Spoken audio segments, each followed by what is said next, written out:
마지막에 됐네요. 왜냐하면 제가 약간 진지한 이야기여서 지금까지 어떤 화기애애한 발표와 다르게 약간 축 처질 수도 있어서 마지막은 피하려고 했는데 어쩔 수 없게 하게 됐네요. 시작하겠습니다. 네, 저의 이번 발표 제목은 해변의 아름다운 조개 껍데기를 모두 줄 수는 없다입니다. 어떠한 이야기인지 감이 잡히시나요? 몰라요. 네, 이 말은 저에게 해주고 싶은 저의 욕심에 대한 글입니다. 저는 욕심이 많아서 해변에 있는 조개 껍데기를 모두 주우려고 했어요. 그래서 그런 저의 모습을 숨기고 싶었습니다. 하지만 저의 욕심은 사라지지 않는다는 것을 인정해야 한다는 것을 알았습니다. 그리고 제 욕심을 인정하기 위한 도구로 저는 사진을 선택했습니다. 들어오실 때 벽에 전시되어 있는 사진들 보셨나요? 네. 네, 뒤에 전시되어 있는 사진들 모두 제가 찍었는데요. 먼저 제가 찍은 사진들이 전시되기 전까지의 과정을 먼저 설명해 드릴게요. 저는 논문으로 무엇을 할지 굉장히 막막했습니다. 그러다가 내가 하고 싶은 거라면 할 수 있지 않을까? 라는 생각을 하게 되었고 저는 제가 하고 싶은 것들을 노트에 적어 나갔습니다. 그중 논문으로 얻고자 하는 것이 가장 확실한 것과 끝까지 할 수 있는 것, 그리고 제가 가장 좋아하는 것인 사진을 선택했습니다. 사진을 하겠다고 선택한 뒤 저는 어떤 사진을 찍을지 고민해 보았습니다. 저는 저의 감정과 마음이 담긴 사진을 찍고 싶었습니다. 잘 찍어야 한다는 생각을 버리고 오직 저만을 위한 사진을 찍고 싶다는 생각이 간절히 들었습니다. 그리고 저는 저를 담기로 했습니다. 저를 담는 것은 저만이 할 수 있고 제 감정과 마음이 담겨 있으며 무엇보다 저는 저를 알아가는 게 즐거웠습니다. 그리고 나서 저는 카메라로 저의 어떤 모습을 담을지 고민했습니다. 저에겐 굉장히 여러 가지 모습들이 있어요. 그리고 그 모습들 중 지난 3년간 저를 괴롭혀왔던 욕심을 사진에 담기로 했습니다. 욕심은 저의 눈, 입, 그리고 귀를 막았고 제 목소리를 잃게 하기도 했습니다. 저는 제 모습을 돌아본 뒤에 카메라를 들었습니다.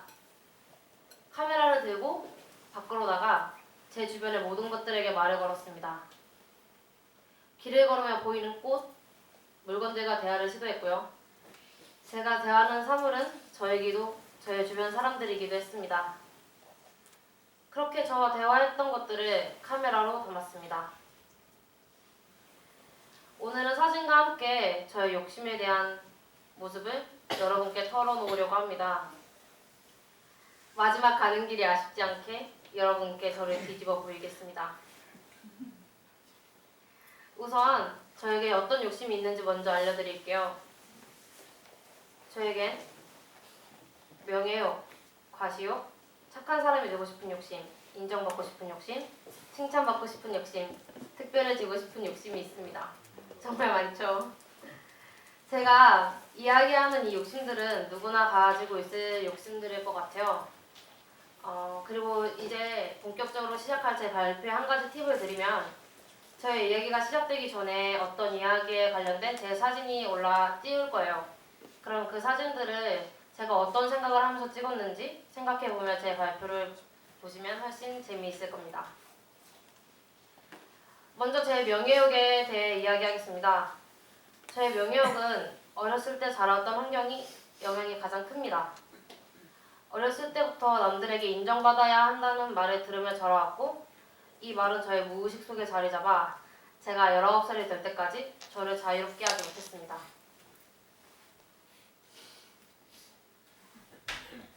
저의 어렸을 때 꿈은 큰 사람이 되는 것, 서울대에 가서 인정받는 한의사가 되는 것이었습니다. 그리고 제가 보기에 저희 아빠는 지난해에서 영향력이 있는 인정받는 사람이라 생각했습니다.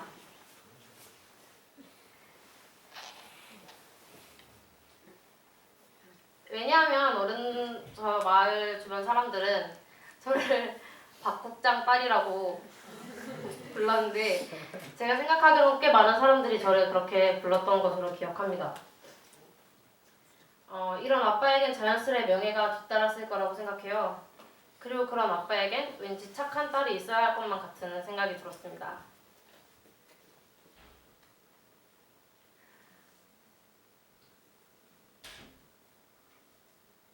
하지만 저는 중학교 때 방황을 시작했습니다.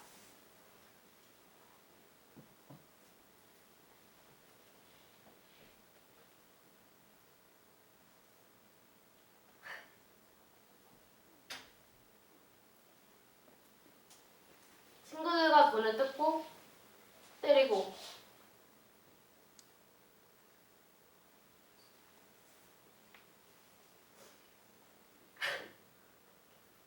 와.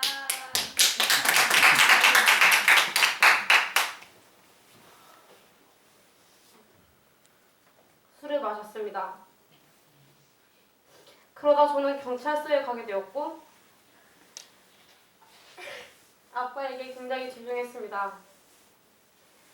왜냐하면 제가 못난 일을 함으로써 아빠의 명예를 훼손했다는 생각을 했기 때문입니다. 하지만 경찰서에 가서 아빠가 저보다 명예를 신경 쓰시는 듯한 느낌을 받았고 그 느낌은 저에게 상처로 남게 되었습니다.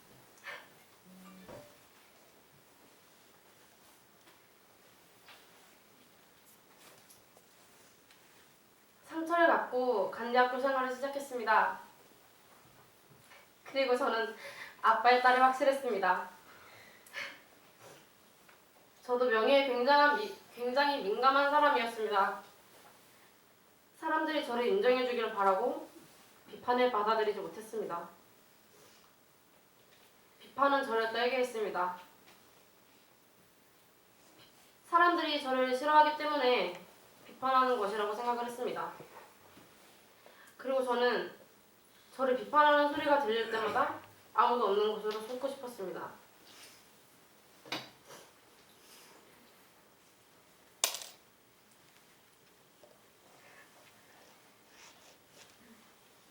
그리고 이런 모습을 가지고 있는 저는 간대학교 학생회장이 되었습니다. 이번 연도는 다른 연도에 비해 식소리가 굉장히 많았고요.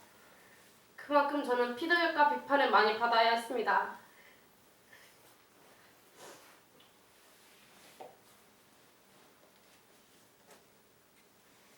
남들에게 인정받고 싶은 마음은 산더미인데 제가 해야 할 일은 너무나도 많았고 그 일들을 완벽히 해내서 인정받고 싶은 마음도 굴뚝 같았습니다. 하지만 학교가 친구들이 제가 너무나도 힘들어했습니다. 그리고 저는 인정받지 못하리라는 것을 온몸으로 느껴야 했습니다. 시간이 흐른 만큼 저는 저를 더 많이 살펴보며 저를 힘들게 하는 비판과 부딪혔습니다. 그리고 이제는 학생회장으로서 들어야 했던 비판이나 부정적인 소리를 들어도 예전만큼 힘들지 않았습니다.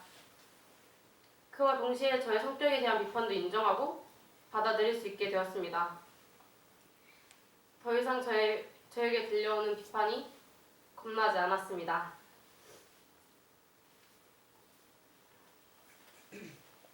다음으로 과시욕에 대한 이야기를 들려드릴게요. 처음 저를 돌아볼 땐 과시욕이 그냥 저의 성격이라고 생각했습니다. 왜냐하면 저는 어렸을 때부터 남들에게 특별한 사람이 되고 싶었기 때문입니다.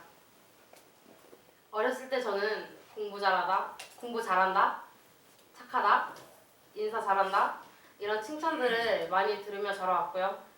저는 그에 맞게 행동했습니다.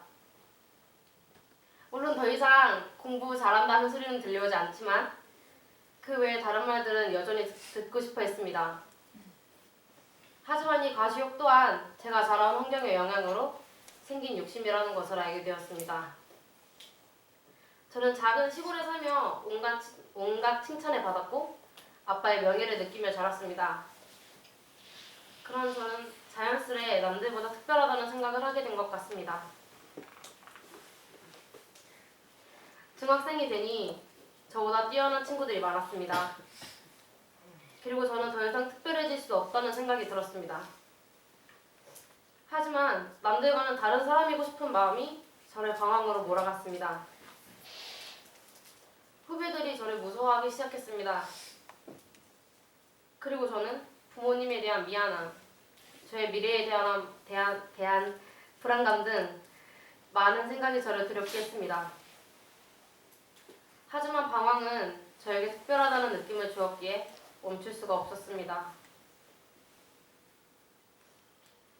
간디 학교에 와서도 저는 가장 뛰어나 보이고 싶어 했습니다. 그리고 저보다 나아 보이는 친구들을 시기하기도 했습니다. 그러다 간디 학교에서는 자기 발견을 하는 것이 가장 뛰어나 보인다고 생각했습니다. 친구들이 발표에서 자기 이야기를 하기 시작했고 저도 자기 이야기를 했습니다. 하지만 절실하지 않아서인지 아무리 이야기를 해도 풀리지 않는 기분이 들었고 결국 자기 발견을 해서 칭찬을 받을 수가 없었습니다. 그 이후 저를 과시할 수 있을 만한 것을 찾지 못했습니다. 그리고 저는 저를 낮추기 시작했습니다. 어떠한 일들을 시작할 때 자신감 있게 시작하기보다 저의 가치를 깎아내리며 들어갔고요. 관계를 할 때도 스스로 발등을 찍어 저를 동정하게끔 했습니다. 그리고 저의 이런 잘못된 행동들은 저도 의식할 수 없을 정도로 툭툭 튀어나왔습니다. 저는 무언가를 나서서 하기 힘들어했고 그런 저의 움직임은 서서히 줄어들었습니다. 3학년이 되어서 논문 속으로 저의 이야기를 다시 꺼내야 했습니다. 제가 가장 힘들어했던 가족과의 관계에 대해 발표를 했고 아빠는 또다시 명예를 신경 쓰시는 발언을 하셨습니다. 그런 아빠의 반응에 발표가 끝나자마자 뛰쳐나와서 울었습니다. 얼마나 울었냐면요. 그 발표가 끝났을 때 친구들은 모두 다들 고기를 먹으러 갔는데 정말 안 먹고 계속 길바닥에서 울었습니다. 그렇게 며칠을 꼬박 아파하고 나니 저는 가족과의 관계도 제 성장도 모두 절실해졌습니다.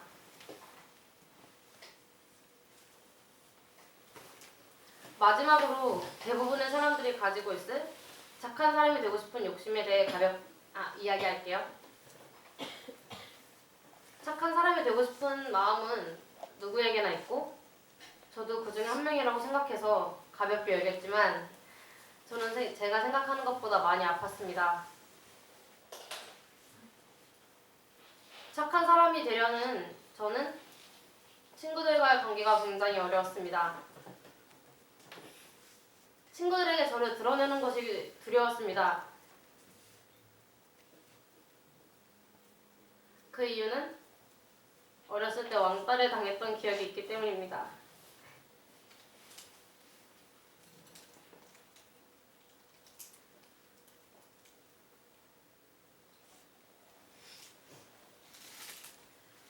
초등학생과 중학생 때 저는 왕따를 당했고 친구들이 저를 왕따시킨 이유는 그냥이었습니다. 누구나 한 번쯤은 돌아가며 그냥 하는 왕따를 당할 수 있었고 저는 그냥 하는 왕따의 가해자이며 피해자였습니다.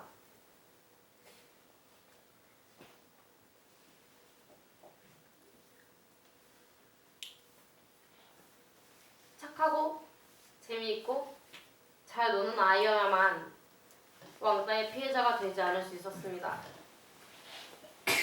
이것을 알고 있던 저는 착한 아이가 되기 위해 노력했습니다. 제가 겪은 왕따는 외로웠습니다. 그리고 다시는 그 외로움을 겪고 싶지 않았습니다.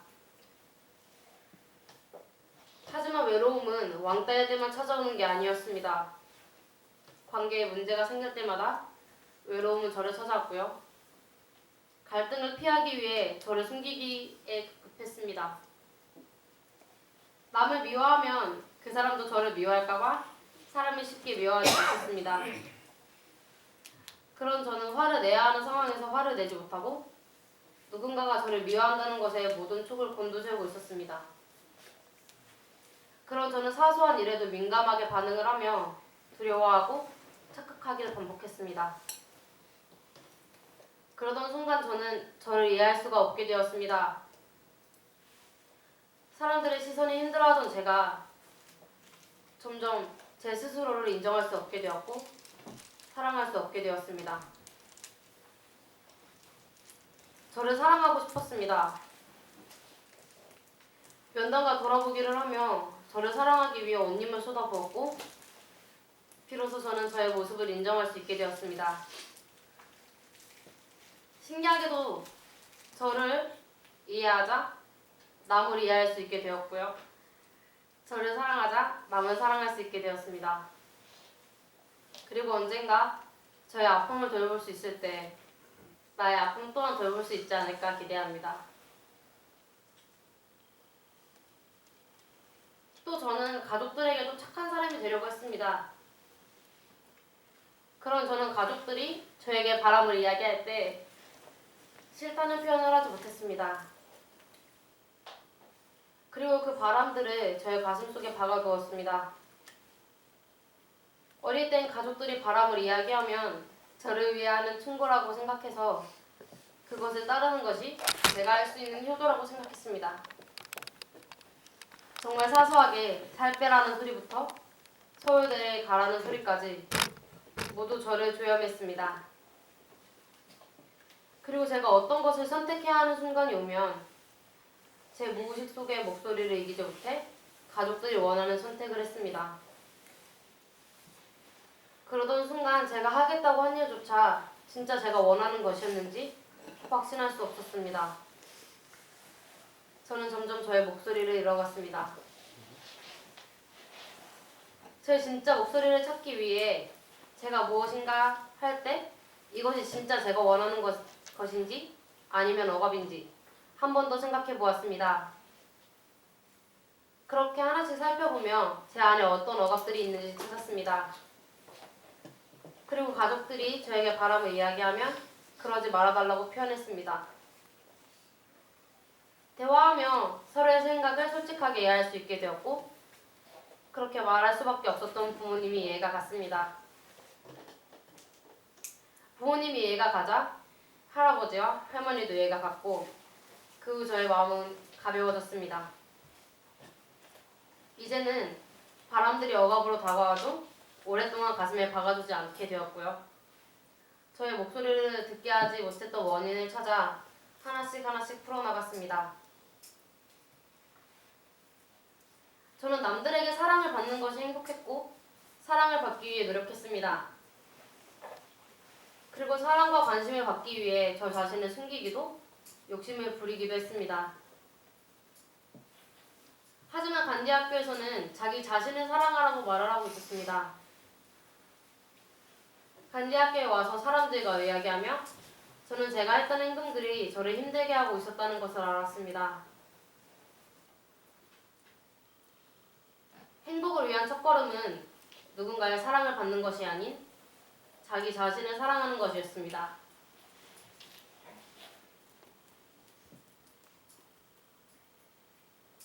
저는 누군가에게 사랑을 받기 위한 방식들이 제 몸 깊이 자리 잡고 있었고 그것들을 그만두기엔 두려움이 너무 컸습니다.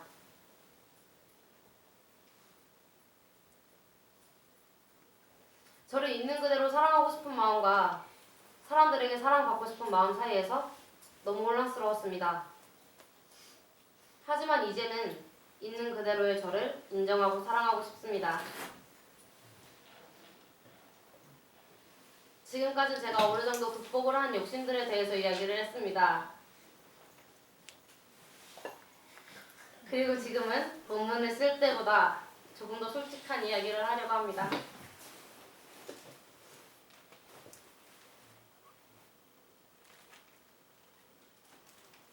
저는 총 스크립트를 5번 엎었습니다. 왜냐하면 제가 하고 싶은 말을 발표해서 하지 못했기 때문입니다.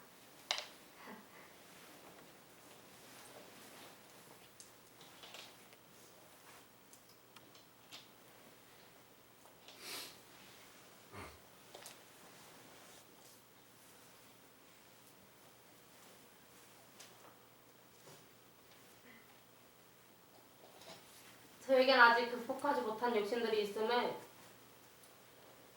원고를 제출하고 발표를 준비하며 느꼈습니다.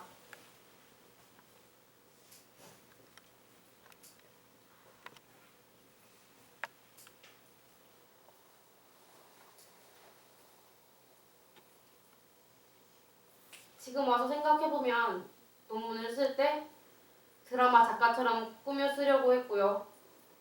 자기 발견을 더 하고 싶어 했습니다. 발표를 준비할 땐 사진집을 만들기도 했고 사진을 크게 인화를 하기도 했습니다. 저는 이것을 알고 논문에서까지 욕심을 부리는 저의 모습이 너무 싫었고 후회가 가득합니다.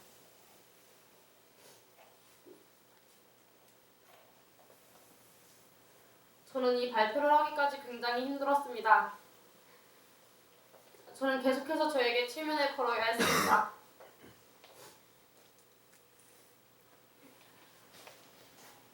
괜찮다고 욕심을 부리는 것은 당연하다고 저에게 계속해서 말을 했습니다.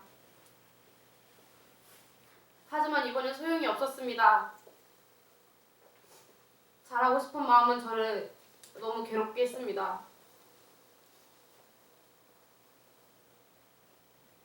글을 쓰면 자꾸 꾸며 쓰는 극적인 말을 하려는 제가 너무 미웠습니다. 그리고 제 논문을 이 스크립트를 적는 손이 너무 싫습니다.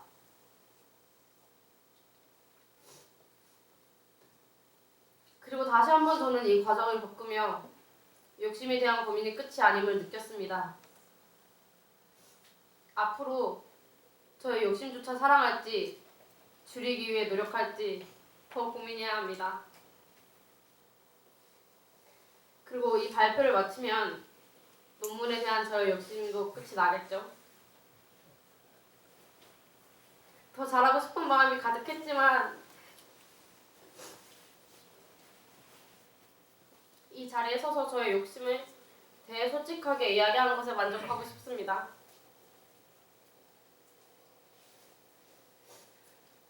모든 욕심을 완전히 이해하진 못했지만 완전히 인정하진 못했지만 논문을 쓰며 행복했던 저를 생각하며 논문을 놓아주고 싶습니다.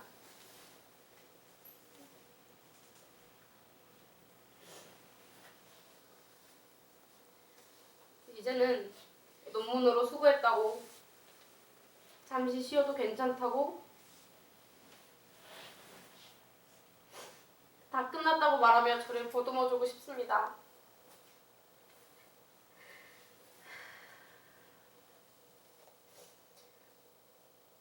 마지막으로 제 자신과 여러분께 하고 싶은 말을 하며 끝을 맺도록 하겠습니다.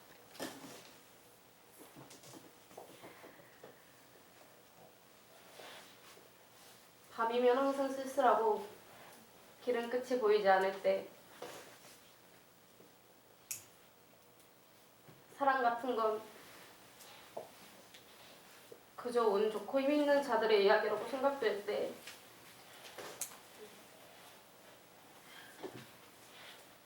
기억해요. 겨울은 매서운 눈더미 아래 묻혀있던 씨앗이 따스한 햇볕을 받아 봄에는 아름다운 장미가 된다는 것을요. 지금까지 저의 이야기를 들어주셔서 감사합니다.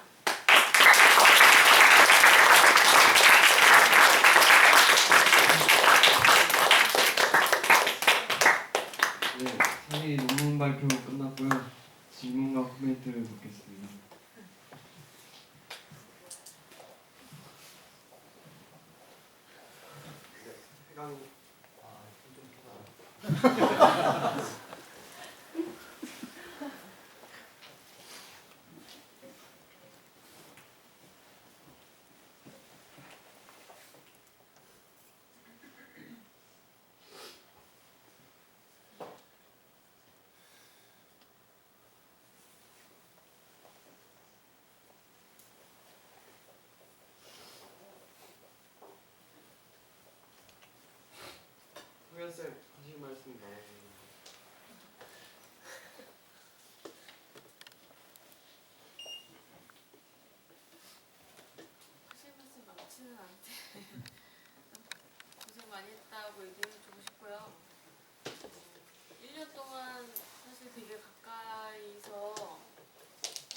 부족했던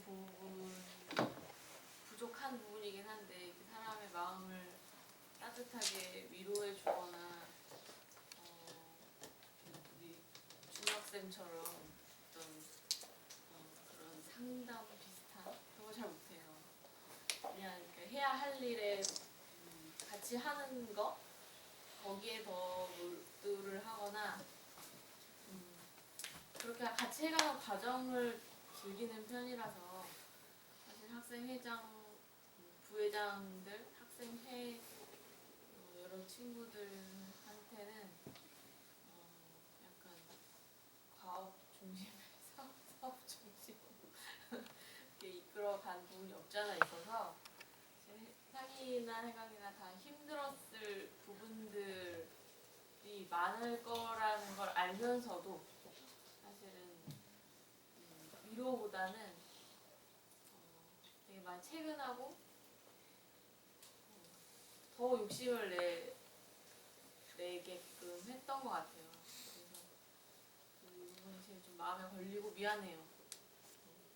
이렇게 보듬어주지 못했다는 부분에서 그래도 스스로 정말 그 욕심들을 잘 이렇게 하나씩 하나씩 끄집어내서 생각하고 조금은 내려놓고 이렇게 투박한 사진들을 찍어서 표현하려고 했던 그 노력들은 무엇보다 되게 값진 것 같아요. 학교에서 그런 큰 일을 맡으면서 스트레스 받아서 사실 논문을 거의 뒷전에 막 몰려 있었고 그랬던 상황을 잘 알아서 결과 맺어줘서 되게 고맙고 고생 많이 했습니다.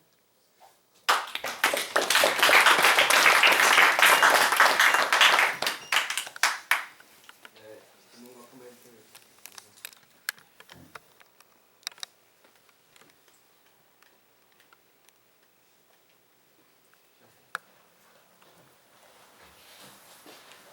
처음부터까지 계속 욕심에 대해서 고민이 많은 것 같아요. 졸업하고 상의를 처음 보는 사람들한테 난 이런 모습을 보여주고 싶다. 욕심 좀 소개해 주세요.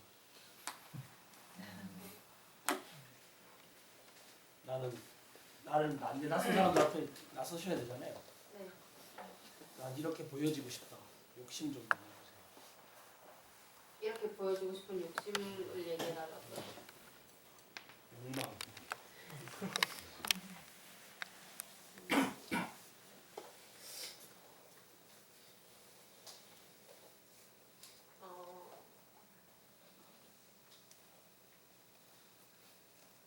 가장 큰 욕심이 생각이 나는데요. 있는 그대로를 보여주고 싶습니다.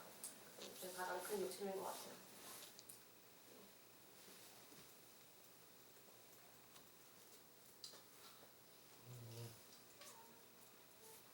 코멘트를 드리자면 저는 기왕 부릴 거 더 크게 부려도 될 것 같아요.